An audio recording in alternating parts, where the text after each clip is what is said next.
সরকার ইতিমধ্যে আমাদের নেট যোগাযোগ ওপেন করে দিই। আমাদের যোগাযোগ কেন বন্ধ করেছে? যদি সত্যিকারই হয়ে তা নেট কেন বন্ধ করে, কেন্দ্র কেন বন্ধ করে, বাংলাদেশের কেন বন্ধ করে, সেটা আমি বলতে চাই। আমাদের কথা হলো ছাত্রদের নৈতিক অধিকার কেন ফিরে দিলে না, আমাদের সেটা জানা হলো। ছাত্রদের বুকে কেন গুলি চালানো হলো? দেশের নিরাপত্তা বাহিনী না কোনো সন্ত্রাস বাহিনী, আমি সেটা বলতে চাই। বাংলাদেশের পরিচালনার কারণে আজকে আমরা ফেল হিসেবে আছি, লক্ষ লক্ষ টাকা দিই, তাদেরকেও কোনো খেয়াল করা হয়নি।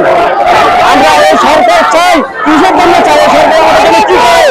আমাদের আজকে দেশের মা বাবা বাচ্চাকে রেখে আছি, তাদের সাথে যোগাযোগ বন্ধ করে দিচ্ছে সরকার।